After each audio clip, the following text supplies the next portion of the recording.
Hello दोस्तों, welcome back to our channel geeky Arsalan. आज हम जानेंगे वीपीएन वर्चुअल प्राइवेट नेटवर्क क्या होता है, हम इसे कैसे यूज़ कर सकते हैं, क्या हमें इसे यूज़ करना चाहिए भी कि नहीं। दोस्तों, वीपीएन और प्रॉक्सी इन दोनों का मकसद यही होता है कि हमारी आइडेंटिटी को अनोनिमस रखे और हम जिस भी वेबसाइट के ऊपर जाएं वहाँ पे हमारी आइडेंटिटी रिवील ना हो। इवन हमारे सर्विस प्रोवाइडर को भी ये ना पता चल सके कि हम किस वेबसाइट के ऊपर क्या चीज़ ब्राउज कर रहे हैं। दोस्तों, वीपीएन को समझने से पहले हमें ये समझना पड़ेगा कि एक इंटरनेट कैसे काम करता है।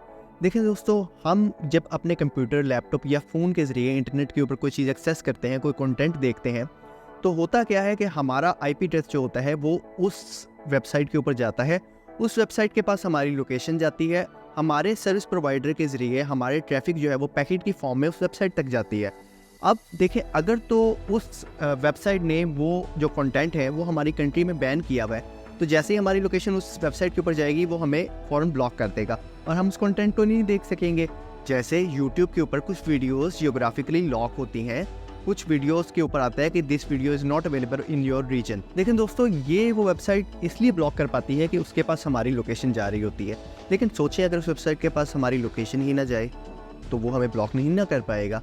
तो देखिए, वीपीएन काम ऐसे करता है कि आप यहाँ पे बैठे हैं पाकिस्तान में और एक वीपीएन सर्वर जो है वो किसी दूसरी कंट्री में, लेट्स सपोज इंग्लैंड में है।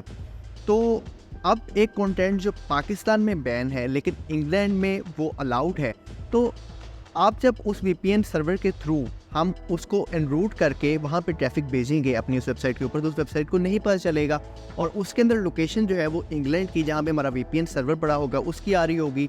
एक फ़ायदा तो ये हो गया कि हम इससे बहुत सारी वेबसाइट्स जो हमारी कंट्री में ब्लॉक है, हमारी गवर्नमेंट ने ब्लॉक की हुई है, हम उसे एक्सेस कर सकते हैं। दूसरे नंबर के ऊपर मेन इसका फ़ायदा ये है कि ये हमारी ऑनलाइन आइडेंटिटी को अनोनिमस बनाता है। देखिए दोस्तों, हम जो भी कुछ एक्सेस कर रहे होते हैं वो पैकेट की फॉर्म में हमारे सर्विस प्रोवाइडर से होता हुआ उस वेबसाइट तक जाता है। अब जाहिर सी बात है कि जो रूट में हमारा सर्विस प्रोवाइडर है वो देख सकता है कि हम क्या एक्सेस कर रहे हैं, हम उस वेबसाइट के ऊपर क्या कर रहे हैं, हम क्या कंटेंट देख रहे हैं, हम क्या चीज़ डाउनलोड कर रहे हैं। तो देखिए, जब वीपीएन हम यूज़ करेंगे तो उसकी जो जितनी भी ट्रैफिक होती है वो एन्क्रिप्टेड फॉर्म में होती है। तो हमारा सर्विस प्रोवाइडर या गवर्नमेंट भी ये नहीं जानती कि हम उससे क्या कंटेंट देख रहे हैं। देखिए दोस्तों, हमें से बहुत सारे दोस्त पब्लिक वाईफाई का यूज़ करते हैं। अब अगर पब्लिक वाईफाई का हम यूज़ करते हैं तो हम जानते हैं कि उसमें हैकिंग का बहुत ज़्यादा रिस्क रहता है कि हमारे पैकेट्स को दरमियान में कोई हैकर स्निफ कर सकता है। लेकिन जब हम एक वीपीएन को यूज़ करते हैं तो हमारी जितनी ट्रैफिक है वो एक एन्क्रिप्टेड फॉर्म के अंदर, एन्क्रिप्टेड पैकेट्स की फॉर्म के अंदर उस वेबसाइट तक पहुंचती है, जिसकी वजह से वो हैकर उसे स्निफ नहीं कर पाता और हमें ये वीपीएन और ज़्यादा सिक्योर बना देता है। बहुत सारी कंट्रीज़ में वीपीएन का यूज़ होता है, जैसे चाइना के अंदर यूट्यूब और फेसबुक बैन है।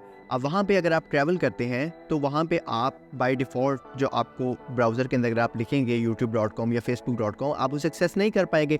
लेकिन जैसे ही आप वीपीएन को ऑन करेंगे और आपकी ट्रैफिक एनरूट होकर किसी और कंट्री से उस सर्वर पे जाएगी, तो आपको वो कोई मसला नहीं होगा, आपको कोई लॉक नहीं होगा, ज्योग्राफिकली आप उस चीज़ को एक्सेस कर पाएंगे। देखिए दोस्तों, ये तो मैंने आपको बता दिया कि वीपीएन का मकसद क्या है, इसके फ़ायदे क्या हैं। अब बात यह है कि हम वीपीएन को यूज़ कैसे कर सकते हैं। देखिए, आईफोन हो, ऐप स्टोर हो, प्ले स्टोर हो, विंडोज़ हो, मैक हो, सभी ऑपरेटिंग सिस्टम के लिए वीपीएन अवेलेबल हैं। कुछ फ्री ऑफ कॉस्ट हैं, कुछ पेड है। देखें, अब फ्री ऑफ कॉस्ट जो है वो ज़ाहिर सी बात है स्लो है, उनकी क्रेडिबिलिटी के ऊपर भी शक है लोगों को, वो इतनी ज़्यादा सिक्योर नहीं है। अब ये भी हो सकता है दोस्तों कि हम अपने बचाव के लिए, हम अपनी आइडेंटिटी को छुपाने के लिए एक वीपीएन को यूज़ कर रहे हैं और जिन भाई साहब ने वो वीपीएन बनाया है, जो वहाँ पे सर्वर पड़ा हुआ है, वही हमारा डाटा लीक कर दे, वही हमारा डाटा दरमियान में से पैकेट्स को स्निफ कर रहा हो, तो वो तो फिर ज़्यादा रिस्की हो जाता है ना। इसलिए जो पेड वीपीएन के वर्जन्स होते हैं, जो पेड वीपीएन्स होते हैं, ट्रस्टेड वीपीएन्स, वो ज़्यादा सिक्योर होते हैं बजाय के फ्री वीपीएन्स के। उनकी स्पीड भी फास्ट होती है और वो सिक्योर हमें ज़्यादा बना सकते हैं। हाँ, हमें उसके लिए सब्सक्रिप्शन लेनी पड़ती है, मंथली या ईयरली उसके पैसे देने पड़ते हैं, लेकिन ये ओवरऑल ज़्यादा सिक्योर और फास्ट होता है। दोस्तों, टेक्नोलॉजी एंड साइबर सिक्योरिटी से रिलेटेड बातें जानने के लिए आप मेरा चैनल विजिट कर सकते हैं और अपने आप को और भी ज़्यादा सिक्योर बना सकते हैं। If you find this video informative, please do like, share and subscribe and don't forget to press the bell icon. अल्लाह हाफिज़।